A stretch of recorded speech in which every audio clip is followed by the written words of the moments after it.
All right, so this is a gorgeous truck, 2003 Toyota 4Runner, and really impressive, the shape that it's in. It's in really nice shape, and what's cool about this truck is that it comes with the height control, which you rarely see in these 4Runners, and it works too.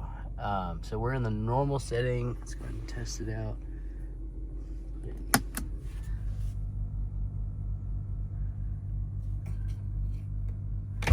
Real quick and see it go up.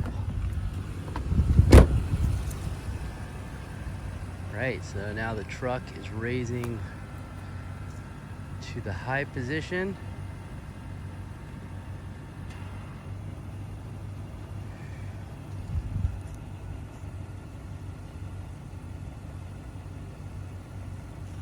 Kind of looks like the back is lifted a little bit higher than the front.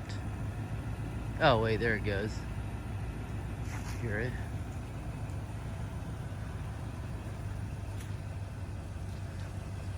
See if it's locked into place.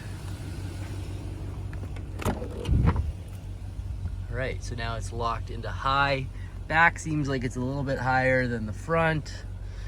Go ahead and bring it down to normal. Let's go and bring it down to low.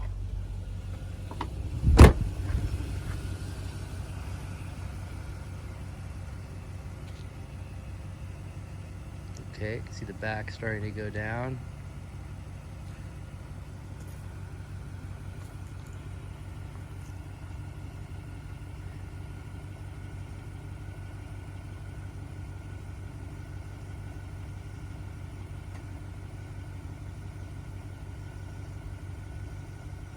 Still going.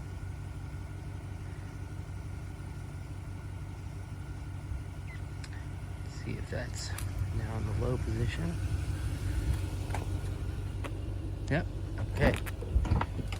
So now it's locked in the low position, and we'll take it back to, oh, still going, I can hear it. All right, we'll take it back to normal.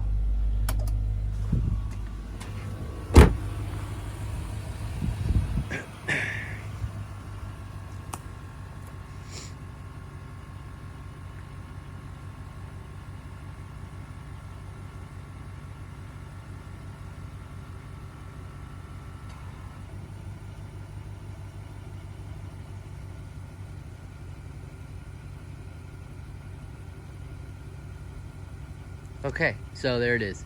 I don't know if it's working 100% like it should, the height control. That is one of the issues that those systems tend to have, is that they're not always that reliable. Sometimes especially this one's got 270,000 miles. So I'm gonna leave it. It does work. Haven't had any issues with it sagging or anything. It's just maybe when you raise it, the back goes up higher than the front. that might be the way it's designed. I'm not sure, but I will just go ahead and leave it the way it is, just because I don't want to remove it. A lot of people, what they do, especially on the Land Cruisers, I hardly see that system on these 4Runners, but on the Land Cruisers or the LX 470s, a lot of people that buy these secondhand or with over 100,000, 200,000 miles tend to do a height control delete on them, remove this system, and then put in like a lift kit or Land Cruiser suspension. So I'm gonna leave it in just because it's rare and it's hard to find these with this system. But if the winner of the auction wants us to remove it, delete it, I can do that. I actually have a Dobinson lift kit in stock right now for this truck. So if the winner wants to replace that with a 2-inch Dobinson lift, it's premium suspension, it's from Australia, I could do that for the winner and give you a quote. It's roughly around $2,000 parts and labor to lift this truck up 2 inches from Dobinson. It'd be thicker coils. It's like an off-road suspension, premium suspension designed for Land Cruisers, 4Runners, 4x4s.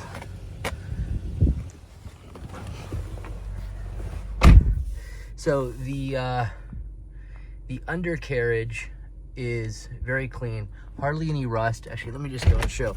The one part that there was some rust on was this back shock right here, and as you can see, there it is. See how we actually cut the rust out on the top part of the shock. So if you see on this side,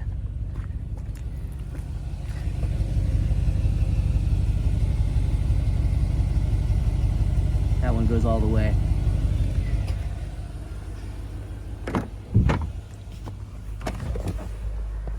Still works. We just cut some of the top of the shell on the top of the shock just to cut out some of the rust on there. But that was pretty much the extent of the rust. Overall, frame was very clean, and we did clean it up as best we could. We applied some undercoating protection like we do on most of our trucks. And but overall, it was a very clean frame. This one has navigation, also has heated seats, the adaptive cruise. You can turn it off here.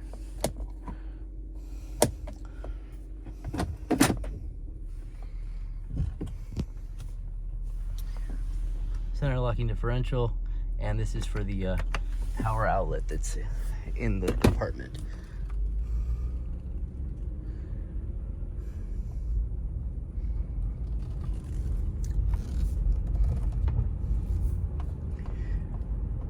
So truck's got 274,000 miles, which you think may be a lot if you're new to these trucks, but for this particular motor, it's really not that bad.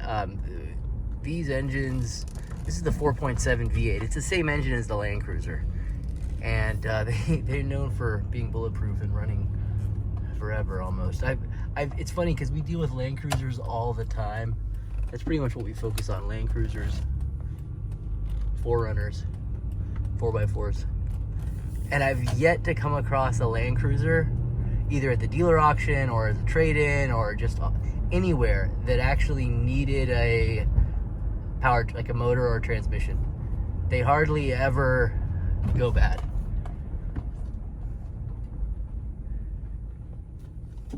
Even with crazy high miles, you know, 400, 500,000 miles, they're still running strong.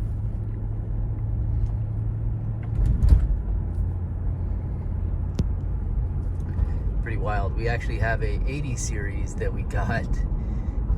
It's a Toyota Land Cruiser that has 430,000 miles, or 440, I believe. Still drives fantastic. And we're actually going to be auctioning that one off on Cars and Bids as well.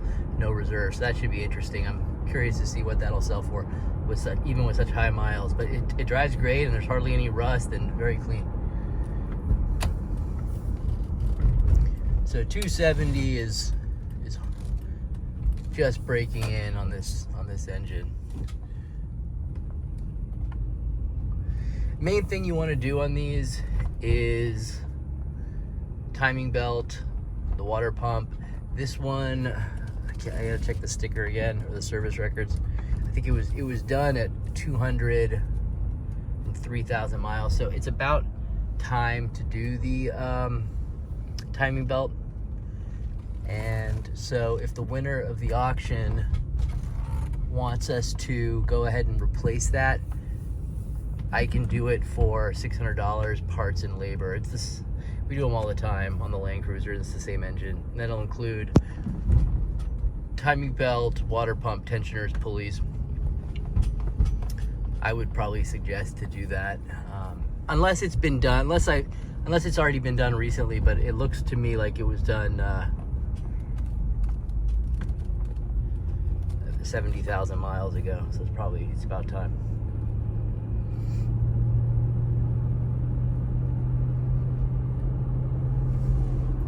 This one's got full-time four-wheel drive, so you're always in 4x4 or 4 high, and you can shift it into 4 low. Also have the center locking differential, which you can press while you're in 4 high. So you can lock all 4 wheels, so the power is distributed 50-50 in 4 high. Normally you're 70% power in the back, 30 in the front. Or if you shift into 4 low, you automatically engage the center diff. It's a 4x4. That's a off-road 4x4 feature for helping you get through difficult terrain, uneven terrain, or if you're stuck. It can help you get out of tough off-road situations, or tightens up, makes your 4x4 stronger. Let's see what else. Heated seats, they work. It's got navigation, Toyota factory navigation, which is also pretty rare in these 4Runners.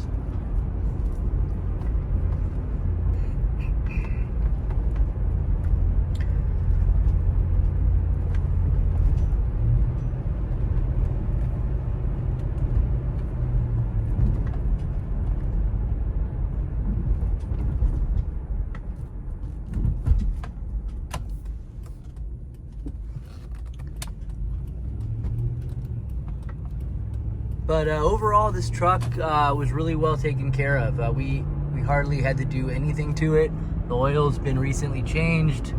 We literally just had to detail this truck, and that was about it. So no check engine lights, no warning lights. Brakes feel good. Drive straight. The alignment's good. No issues there. The only maybe thing to look at is the high control, the rear shock on the back passenger side, and tires probably should be replaced. I will go ahead and leave them on there now. They're highway tires, but if the winner wants us to replace them, I'll leave that open. They can either take it the way it is, or we could replace them. And with bigger tires, if you wanted to do the lift kit and bigger tires, which would look awesome in this truck, or if you wanted to go with highway tires, or just keep it the same, it's up to you. So, okay guys, thanks for watching, and let me know what questions you have in the comment section. Thanks.